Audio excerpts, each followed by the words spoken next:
Sebelum tidur ya, penutupan ya untuk si Nikita. Langganan jadi napi. Langganan jadi terdakwa. Ya, aku kan bertanya, ada larangan tidak? Memang kau yang dongo gitu, nggak ada yang panas. Aku mah bukan panas, aku nyikat kau ya. Aku nggak panas nih, aku nyikat kau ya. Boleh dibolehkan, iya. Kalau dibolehkan itu untuk menghubungi keluarga atau apa tuh? Penasehat hukum, bukan kayak kau ketak-ketik masih ngebully orang ya. Udah tahu kau itu lagi terdakwa kasus apa? Kasus kejahatan cyber ya, menggunakan sosmed untuk memeras gitu. Gitu nih kita ya. Jangan, udah nggak musim kau ngelas. Aku sikat kau, nggak ada ngelas ya. Nggak ada pokoknya. Gimana udah cuci muka? Itu. Jadi jangan kau berpikir nih nggak ada manusia yang bisa meluruskan, nggak ada manusia yang nggak berani menguruskan atau mengecilkan sekecil-kecilnya di bawah-bawah sampai ke bawah kaki aku tuh, ulah kau itu. Ada yang berani mengecilkan aku orangnya, mau apa kau ya? Nggak bisa ini manusia modelan kau didiemin ya. Gitu ya. Lagian nih kalau keadilan lagi tegak lurus, buzzernya tuh bilang, aparat penegak hukum nggak netral ini kalau harus mengklaim yang nggak netral itu harusnya pelapor. Karena apa? Kau itu dibiarkan berkelakuan seperti bukan orang yang sedang dalam masalah ya. Itu kau harus pahami ya, harusnya itu Reza tuh yang menuduh aparat ini itu, tapi dia enggak. Karena apa? Dia waras apa? Penegak hukum ini akan tegak lurus dalam masalah gitu. Mohon maaf ya agak menyimpang. Aku tuh jijik banget netizen sama orang-orang itu yang sok banget ya menggiring-giring opini, padahal punya kawan juga penegak hukum, kok seolah-olah penegak hukum ini nggak adil, ini itu nggak tahu malu, bukannya meluruskan ya, bukannya menjaga kestabilan pemberitaan ini hukum lagi tegak lurus. Udah pada faktanya memang di dalam dakwaan dan kesaksiannya pelapor kemarin, kronologis bagaimana si terdakwa ini memeras, siapa saja yang terlibat, apa udah jelas dibacain. Masih berani-beraninya ngata-ngatain aparat ini nggak adil, nggak tegak lurusnya. Kalau mudah-mudahan nih yang ngomong nih ya, nih guys, kalau aku boleh ngomong kasihan ya, siapa yang kasihan ini dalam hal ini? Penasehat hukumnya gitu. Aku kalau sama penasehat hukumnya nggak ada masalah ya, karena aku hormat sama beliau gitu. Tapi ini mungkin si penasehat hukum ini karena dikelilingi oleh pendukung-pendukungnya yang receh ini ya, sampai aku tuh terinfluence kali ya, euforia gitu. Oh begini, oh kasihan, oh seorang ibu, itu Reza juga seorang ibu. Jangan ngawur. Ini tuh bukan lagi main film ya. Ini sampai aku melihat saking terhanyutnya dengan drama nih ya, dengan drama persidangan yang katanya ini itu. Sampai aku tidak mendengar upaya penasehat hukumnya untuk membantah pasal yang disangkakan dan membebaskan kliennya dari tuduhan memeras dan TPPU ya. Karena aku yakin gitu, apa yang ada di sekeliling manusia-manusia yang ada di sekeliling terdakwa ini bukannya mencari solusi, berdiskusi dan lain-lain. Ada yang live jualan ya, katanya ya. Ada yang live untuk dikasih apa tuh namanya kalau di tok-tok koin gitu. Sumpah. Aku yang pernah merasa membela dia berkali-kali, nggak ada loh zaman dulu itu dikelilingin kerocok-kerocok begini yang katanya deket sama pejabat. Nah, selamat malam dan istirahat. Rasanya aku pengen ngatain gitu, tapi nggak ngatain juga. Sudah terkatain dengan sikap kalian itu mendukung siapa? Mendukung pembuli. Ya, mendukung bullying di dunia maya. Selamat malam. Terakhir deh, karena si terdakwa ini merong-merong ya, nyinggung-nyinggung anakku segala, ngurusin pagar rumah aku. Rumah aku emang 5 miliar. Masalah buat kau? Masalah? Kenapa nggak jadi bisa punya rumah di Nafa? Dibalikin ya. By the way, itu orang-orang yang tadinya batal beli di Nafa jadi beli karena tahu ya kalau bermasalah ya. Lagian sibuk banget sampai anak aku mau sekolah di mana kayak mau di mana. Masalahnya apa ya? Masalahnya apa? Sekalipun anak aku sekolah di PAUD, buat kau apa?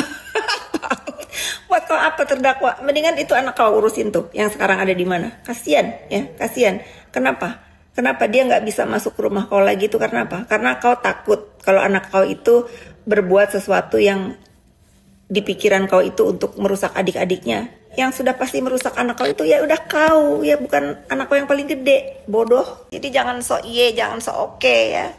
Apalagi tuh kalau kalian tahu punya agama lah atau apalah, larang tuh si terdakwa itu untuk ngebully seorang ibu ya, ngebully orang, ngebully anak orang ya, kecuali kok memang samanya masih terdakwa sifat dan perilakunya tuh. Jadi janganlah si pendukung-pendukungnya ini kan juga beberapa ada orang ada otaknya ya, mohon maaf ya.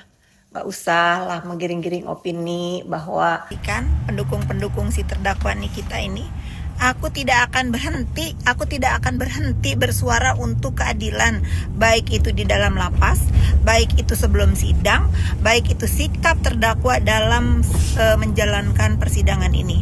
Sikap tidak santun, sikap sok iye, sikap sok jago masih diperlihatkan oleh si terdakwa ini walaupun dia dalam keadaan tersekarat, duduk di kursi persakitan. Nah, ini aku himbau dia kepada pihak-pihak terkait, kenapa bisa dibiarkan terdakwa Nikita megang handphone sebelum persidangan. Nih, ini akan menjadi contoh buat masyarakat semua yang sedang mengalami nasib sama sebagai pesakitan seperti terdakwa Nikita. Jangan tebang pilih, kalau boleh pegang handphone kasih semua ya, nggak usah ada nggak usah ada perbedaan perlakuan nih. Kementerian terkait bagaimana? Itu pokoknya tenang dong. Kan kata si terdakwa santai dong. Ya santai dong. Kalau dia bisa ketak-ketik seenaknya, kita juga sebagai orang-orang yang gedek ya sama dia ya, ya bisa juga berkata seenaknya. Bedanya kita tidak dibatasi untuk live. Kalau dia kan nggak bisa live, bisnya ketak-ketik gitu. Ya sudah, pokoknya netizen, aku tidak ada tedeng aling-aling lagi sekarang untuk bersuara membuka mata kalian untuk tidak menormalisasi perbuatan bullying apapun, khususnya yang dilakukan oleh seorang terdakwa Nikita Mirzani ya. Bagaimana sekarang dengan bebasnya ya menghilangkan harga diri pihak-pihak terkait di Republik ini, bisa seenak udelnya bersikap. Jadi untuk pendukung terdakwa Nikita Mirzani ya, kalian mau berkomentar apa? Kalian mau menggiring opini apa? Ya ingat pemerintah tidak akan pernah kalah dengan penggiringan opini ya. Ini bukan sidang-sidangan, ini sidang beneran. Jangankan seorang Nikita Mirzani ya, tuh lihat pejabat negara yang ada sumbangsihnya juga buat negara diadili dengan adil. Apalagi kau doang Nikita Mirzani ya. Pokoknya selama kalian tidak menulis di biji mata saya ya, saya tidak tahu orangnya siapa, nggak urus. Satu hal lagi, saya nggak pernah baca. Silahkan telan sendiri ucapan kalian atau ketik kalian, silahkan baca sendiri. Ini untuk Rutan Pondok Bambu, mau nggak aku kasih saran? Kalau aku paham sih, pasti petugas di sana pun gerah ya sama terdakwa Niki ini.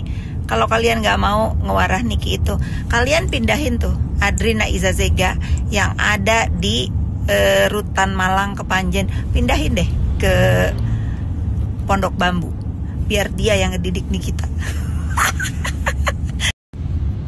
Kalau kalian bingung, kok tahu saya situasi perlakuan si terdakwa Niki ini di dalam tahanan? Ya kalau di dalam tahanan mah ya sudahlah, kalau mau ditutupin silahkan aja ya, Rutan Pondok Bambu tutupilah. Tapi khusus yang menyolok mata di sebelum sidang itu harus jadi perhatian ya. Ya, saya tahu karena salah satu tahanan di sana yang bernama Shannon Christina Lumenta itu telepon saya. Jangan tanya kok tahu nomor telepon saya, tanyakan sama dia tahu dari mana ya. Gitu. Tapi ini dilindungi ya, saudara Shannon ini jangan sampai diapa-apain nih untuk pihak terkait ya.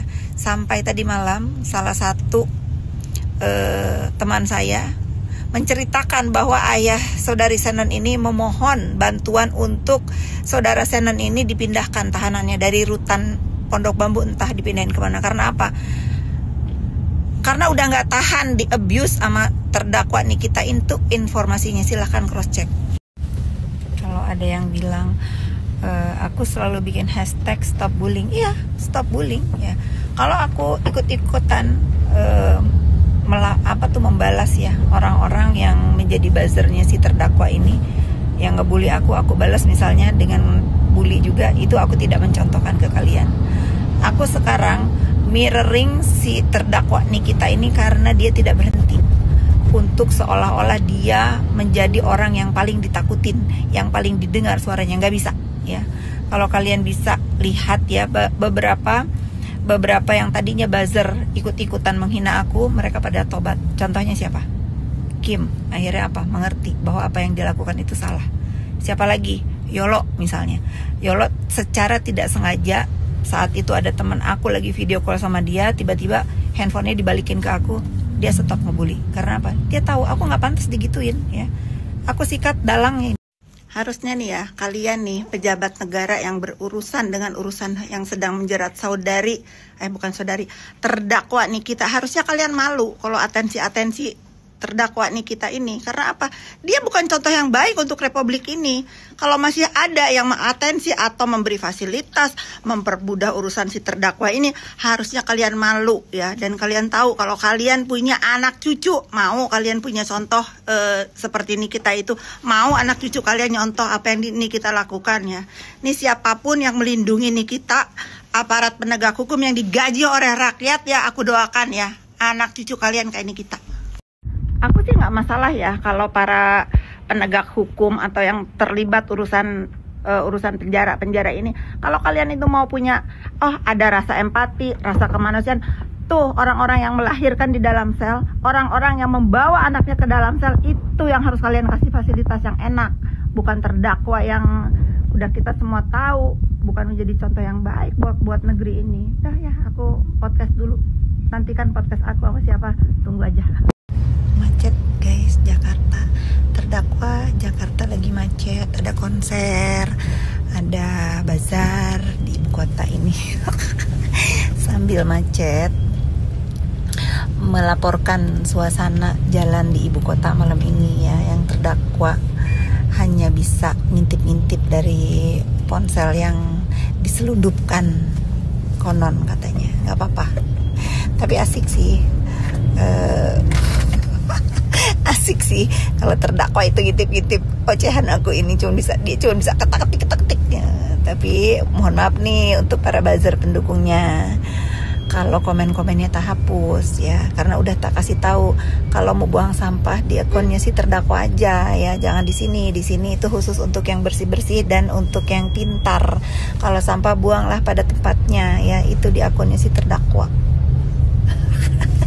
Masih pokoknya ya, untuk si terdakwa Nikita ini ya, miring dulu beserta antek-antek buzzernya, kalau selalu mendoxing aku ya, lalu si terdakwa ini merepost, berarti kau sudah siap aku akan balas sampai aku puas. Udah itu aja cluenya. Kenapa aku ngamuk lagi?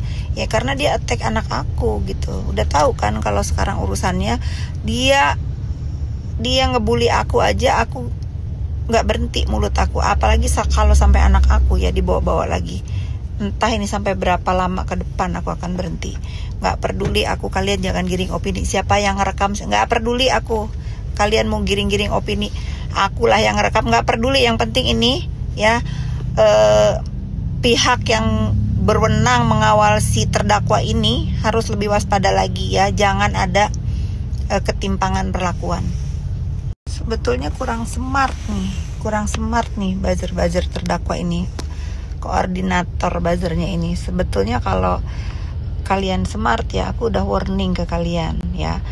Jangan sampai aku akhirnya fokus terhadap bersuara terhadap perkara yang sedang berjalan yang menjerat terdakwa ini tentang pemerasan, TPPU, dan khususnya lagi ya pasal 55, siapa yang terlibat di urusan ini nih ya. Kalau ini ya orang-orang yang dekat terdakwa ini tidak menyudahi perbuzzeran ya. Kalau untuk buzzer-buzzer yang ada manusianya kan udah nurut tuh ya. Nih aku juga denger nih katanya bayar buzzer lagi nih. Nah jangan sampai nih minggu depan aku ngoceh tentang pasal 55 ya. Aku udah ingetin nih ya, jangan cari perkara ya, jangan cari perkara.